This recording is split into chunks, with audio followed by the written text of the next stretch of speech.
سورۃ البقرہ کی آیت نمبر 58۔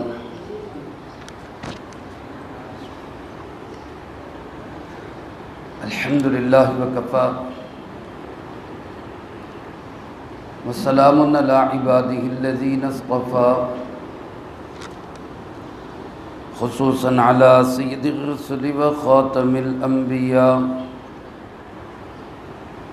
وعلى آلہ واصحابہ الاتقیاء۔ اما بعد فاعوذ باللہ من الشیطان الرجیم، بسم اللہ الرحمن الرحیم۔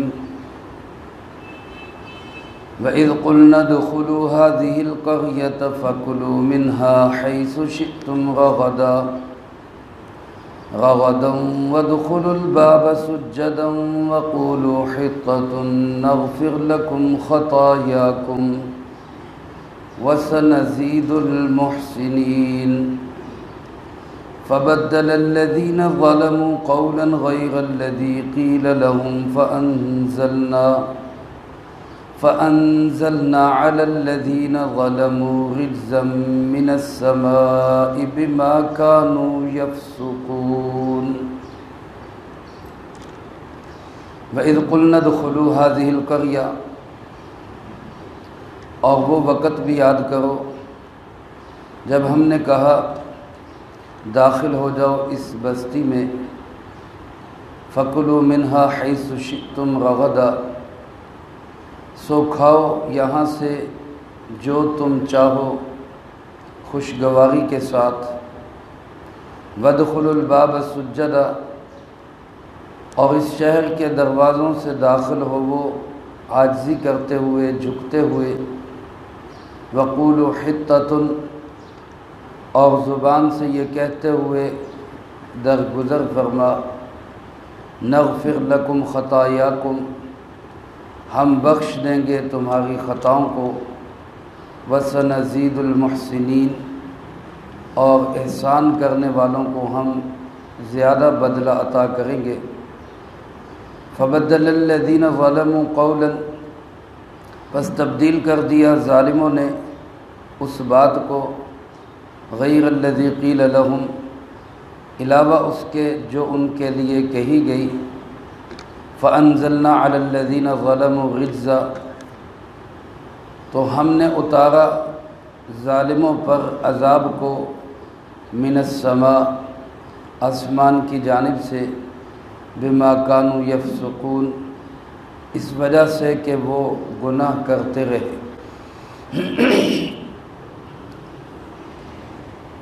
یہ بنی اسرائیل پر اللہ رب العالمین کی طرف سے ہونے والے 10ویں انعام کا ذکر ہے۔ اس سے پہلے 9واں انعام اللہ پاک نے یہ ذکر کیا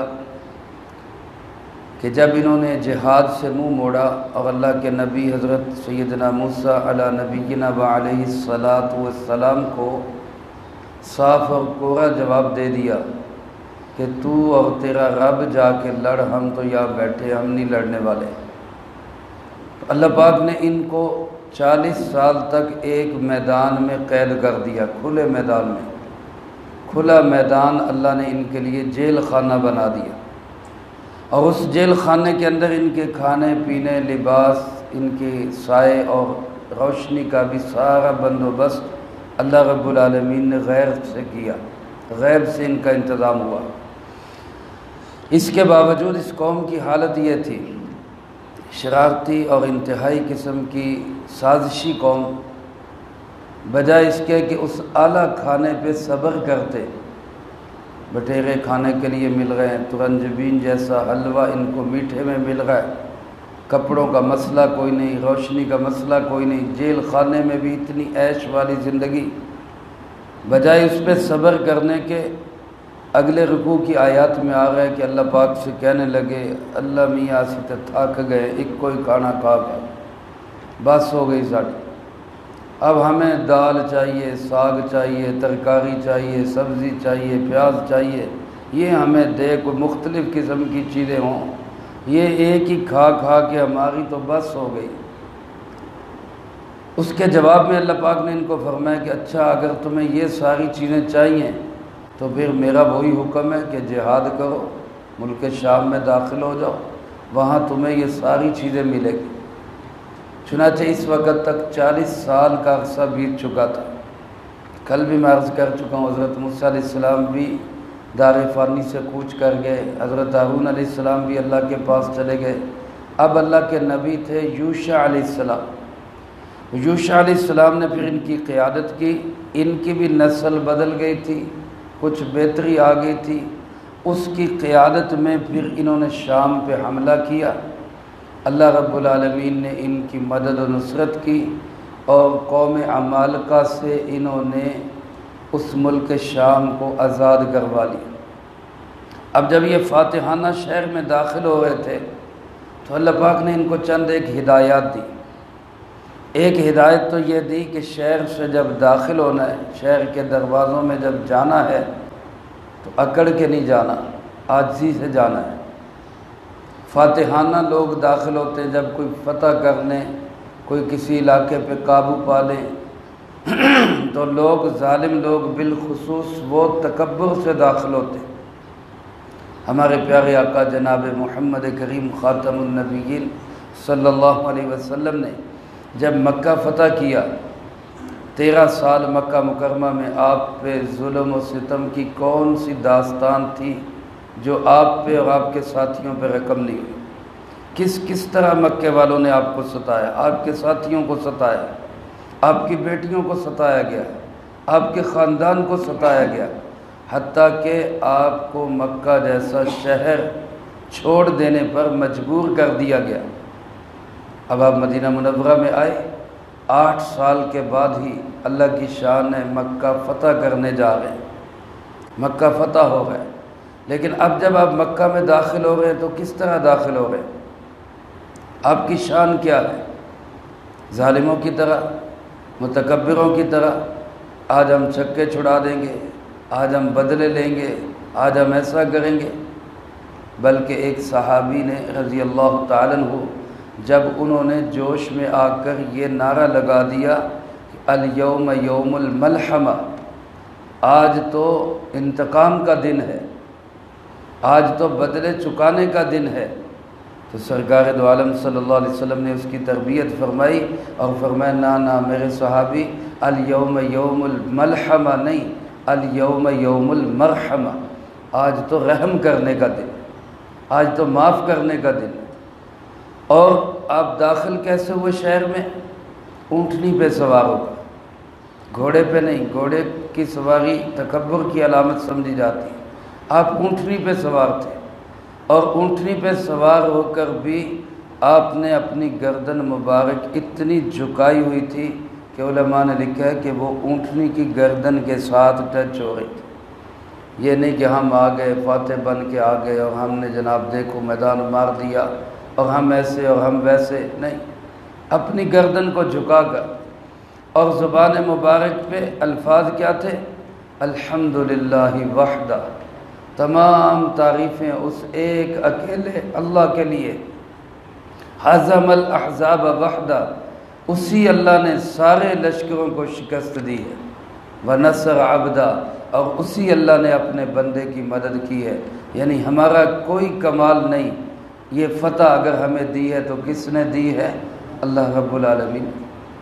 اور پھر آپ نے اعلان کیا لا تثریب علیکم اليوم، آج کسی کو کوئی ملامت نہیں، سب کے لیے عام معافی کا اعلان، سب کے لیے معافی۔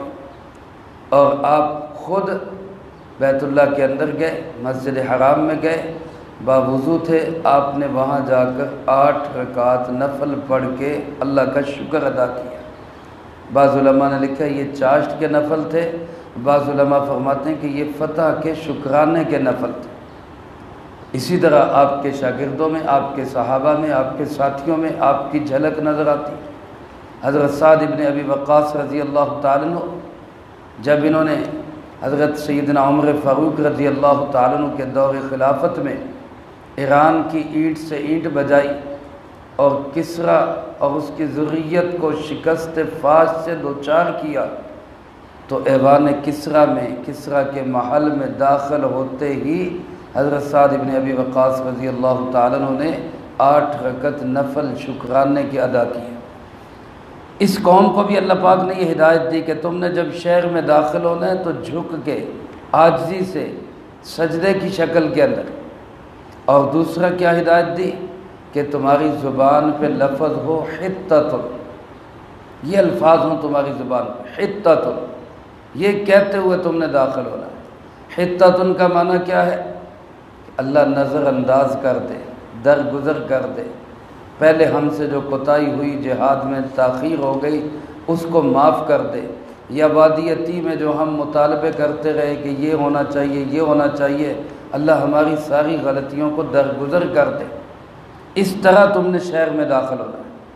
اللہ پاک فرماتے ہیں اذ قلنا، جب ہم نے کہا ادخلوا هذه القرية، اس شہر میں داخل ہو جاؤ، فکلوا منها حيث شئتم رغدا، اور اس میں جہاں سے جی چاہے، جو جی چاہے سکون کے ساتھ کھاؤ، لیکن داخل ہوتے ہوئے وادخلوا الباب سجدا، عاجزی سے داخل ہونا، زبان پہ کہنا حطۃ کہنا، زبان سے کہنا، اللہ معاف فرمائے، زبان سے کہنا حطۃ کا لفظ کہنا، جس کا معنی کیا ہے؟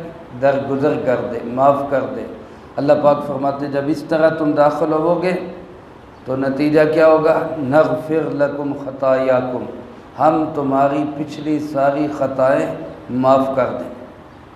صرف خطائیں معاف نہیں ہوں گی، بلکہ فرمایا وَسَنَزِيدُ الْمُحْسِنِينَ، جو محسن ہوں گے، مخلص ہوں گے، سچے دل سے توبہ کریں گے، ہم ان کو معاف کرنے کے علاوہ اور زیادہ بدلہ عطا کریں گے، اور بھی ہم دیں گے ان کو۔ لیکن ہوا کیا؟ اللہ پاک فرماتے ہیں فَبَدَّلَ الَّذِينَ ظَلَمُوا، ان ظالموں نے اس قول کو بدل دیا، ان ظالموں نے اس قول کو تبدیل کر دیا۔ یہ یہودی تھے، بنی اسرائیل کے لوگ تھے، اور ان کی سرشت اور فطرت میں داخل ہے تبدیلی۔ اس وقت بھی تبدیلی کرتے رہے، آج بھی یہی نعرے ڈھونگ اٹھاتے، تبدیلی تبدیلی۔ اللہ پاک نے ان کو لفظ کیا بولا کہ کیا کہنا ہے؟ حطۃ، لفظ کیا بولنا ہے؟ حطۃ، اللہ معاف کر دے، درگزر کر دے۔ اللہ پاک فرماتے انہوں نے لفظ بدل دیا، غیر الذی قیل لہم، جو ان سے کہا گیا تھا اس کو چھوڑ کر اور لفظ کہنے لگ گئے، اور وہ لفظ کیا کہنے لگ گئے؟ حنطۃ فی شعیر، حطۃ کی جگہ کیا کہنے لگ گئے؟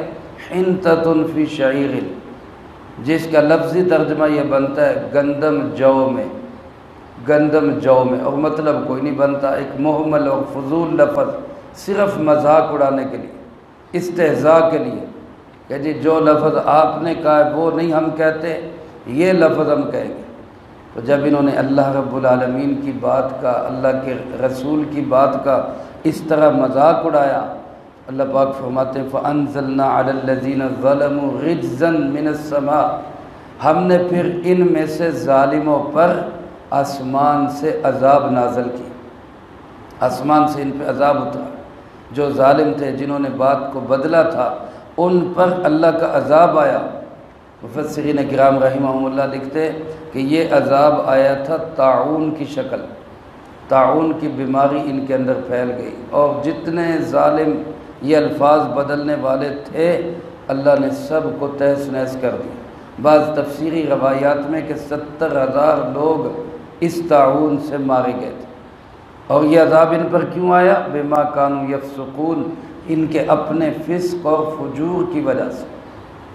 اسی آیت کی روشنی میں علماء نے لکھا ہے کہ شریعت کے جو الفاظ ہوں ان کو بدلنے کی اجازت نہیں ہے، جو شریعت کے الفاظ ہوں ان کو ہم بدل نہیں سکتے۔ مثلا اذان کے کلمات ہے اللہ اکبر، جس کا ترجمہ کیا ہے؟ اللہ سب سے بڑا ہے۔ اس کو اگر ہم کہہ دیں اللہ اعظم، اللہ سب سے بڑا ہے، ترجمہ اس کا بھی یہی ہے۔ اب اگر کوئی شخص کہہ جی اکبر کی جگہ مجھے اعظم اچھا لگتا ہے لہذا میں یہ لفظ کہوں گا، تو یہ اپنی طرف سے اس میں کوئی تبدیلی کر نہیں سکتے۔ اسی طرح نماز کے الفاظ سبحانک اللہم و بحمدک، بے شک اس سے بڑھیا الفاظ عربی کے مل جائیں، لیکن پھر بھی جو شریعت کے الفاظ ہیں ان کو بدلنا جائز نہیں۔ آپ صلی اللہ علیہ وسلم نے ایک صحابی کو دعا سکھائی سونے سے پہلے، اس کے الفاظ میں یہ آتا ہے وَآمَنْتُ بِرَسُولِكَ الَّذِي أَرْسَلْتَ، آمنتُ بِنَبِيِّكَ الَّذِي أَرْسَلْتَ، دعا کے الفاظ آپ نے یہ سکھائے، آمنتُ بِنَبِيِّكَ الَّذِي أَرْسَلْتَ، اے اللہ میں تیرے اس نبی پر ایمان لایا جس کو تو نے بھیجا۔ آپ نے لفظ کیا سکھایا؟ آمنتُ بِنَبِيِّكَ الَّذِي أَرْسَلْتَ، تیرے اس نبی پر ایمان لایا جس کو تو نے بھیجا۔ صحابی جب دعا پڑھنے لگے تو صحابی نے یوں پڑھی آمنتُ بِرَسُولِكَ الَّذِي أَرْسَلْتَ، میں تیرے رسول پر ایمان لایا جس کو تو نے بھیجا۔ اب بظاہر نبی اور رسول میں کوئی بہت زیادہ فرق تو نہیں ہے، لیکن آپ نے اس کو پھر کہا کہ نہیں جو الفاظ میں نے کہے ہیں وہی کہو، آمنتُ بِنَبِيِّكَ الَّذِي أَرْسَلْتَ۔ تو اس حدیث کی بنیاد پر بھی اور اس آیت کی روشنی میں بھی علماء فرماتے ہیں کہ قرآن کریم کے الفاظ ہوں، نماز اذان کے کلمات ہوں، جہاں الفاظ مقصود ہوں وہاں ان الفاظ کو بدلنا جائز نہیں ہے۔ بعض جگہ پہ روایت بالمعنی ہوتی ہے، کسی حدیث کو نقل کرنا ہو معنی کے اعتبار سے بھی روایت کیا جا سکتا ہے، لیکن اس میں بھی یہ کہنا ضروری ہوتا ہے کہ یہ الفاظ میرے اپنے ہیں، یہ الفاظ میرے اپنے ہیں، اللہ کے محبوب صلی اللہ علیہ وسلم کے الفاظ نہیں ہیں۔ بہرحال یہ احتیاط ہے کہ جو شریعت کے الفاظ ہیں، جو شریعت کے کلمات ہیں، ان کو اسی طرح رکھنا چاہیے۔ اگر کوئی غلطی سے بدلے گا تو وہ تو معافی ہے، کوئی مذاق کے طور پہ بدلے گا تو وہ پھر اپنے آپ کو عذاب کا مستحق بنائے گا۔ اللہ پاک ہم سب کو شرعی حدود کی پابندی کی توفیق نصیب فرمائے، جو کہا سنا اس کو زندگی میں لا کے دوسروں تک پہنچانے کی توفیق عطا فرمائے۔ اور انشاءاللہ العزیز اب درس قرآن جو ہے وہ عید کی چھٹیوں کے بعد ترتیب کے مطابق فجر کی نماز کے بعد ہوا کرے گا، اور یہ آخری درس قرآن ہے رمضان المبارک کا۔ اللہ پاک اس کو اپنی بارگاہ میں قبول فرمائے۔ انشاءاللہ العزیز آج رات تراویح کے اندر قرآن پاک بھی مکمل ہو رہا ہے۔ آپ تمام حضرات سے درخواست ہے کہ اس پروگرام میں شرکت فرمائیں۔ ہمارے استاد محترم حضرت مولانا حق نواز خالد صاحب کا بیان ہوگا۔ تمام احباب خود بھی تشریف لائیں، دوسرے دوست احباب کو بھی اطلاع فرمائیں۔ اللہم انت السلام ومنک السلام، تبارکت ربنا وتعالیت یا ذا الجلال والاکرام۔ اللہم اعنا علی ذکرک وشکرک وحسن عبادتک۔ اللہم احسن عاقبتنا فی الامور کلہا واجرنا من خزی الدنیا وعذاب الآخرہ۔ اللہم باقیتا کباقیت الولید، اللہم استر عوراتنا وآمن روعاتنا۔ اللہم انا نجعلک فی نحورہم ونعوذ بک من شرورہم۔ اللہم اکفنا بحلالک عن حرامک واغننا بفضلک عمن سواک۔ اے مولا کریم، اس پورے ہفتے میں بلکہ پورے رمضان میں جتنا درس قرآن ہوا، درس حدیث ہوا اور بیانات ہوئے، قرآن پاک کی تلاوت ہوئی، ان احباب نے جو اعمال کیے، نمازیں پڑھی، صدقہ خیرات دیا، تراویح پڑھی، روزے رکھے، اللہ ان تمام مقبول اعمال کو اپنی بارگاہ میں قبول فرما۔ اللہ اس کا اجر و ثواب ہمارے پیارے آقا جناب محمد کریم خاتم النبیین صلی اللہ علیہ وسلم کو پہنچا۔ آپ علیہ السلام کو ہم سب کی طرف سے بہترین جزائے خیر نصیب فرما۔ آپ کے توسل سے تمام انبیاء، تمام اہل بیت، تمام صحابہ، تمام بزرگان دین، مشائخ امت، فقہاء امت، محدثین امت، نبی پاک صلی اللہ علیہ وسلم کی امت کے وہ تمام لوگ جو اس دنیا سے جا چکے، جو موجود ہیں، جو قیامت تک آئیں گے، اللہ سب کو اس کا اجر و ثواب نصیب فرما۔ بالخصوص حاضرین درس اور سامعین درس، یا اللہ پاک ان کے جو عزیز و اقارب، رشتہ دار، دوست، احباب، اساتذہ، مشائخ، والدین اس دنیا سے چلے گئے، اللہ ان سب کو اس کا اجر و ثواب نصیب فرما۔ تمام مرحومین کی قبور کو جنت کا باغ بنا، سب کے درجات کو بلند فرما، سیئات کو حسنات سے تبدیل فرما، کروٹ کروٹ چین، سکون، اطمینان نصیب فرما، اگلی تمام منزلیں سب کے لیے آسان فرما۔ اللہ ہم میں سے ہر ایک کو اپنے اپنے وقت پہ اچھی موت نصیب فرما، بری موت اور اس کے اسباب سے بھی اللہ ہماری حفاظت فرما، عزت کی زندگی، شہادت کی موت نصیب فرما، اسلام والی زندگی، ایمان والی موت نصیب فرما۔ اللہ ہمارے ٹوٹے پھوٹے اعمال کو اپنی بارگاہ میں قبول فرما۔ اللہ جنہوں نے صحیح اعمال کیے، جس طرح آپ نے ان کو اجر و ثواب سے مالا مال کیا، اللہ ہمیں بھی اسی طرح اجر و ثواب سے مالا مال فرما۔ اے مولا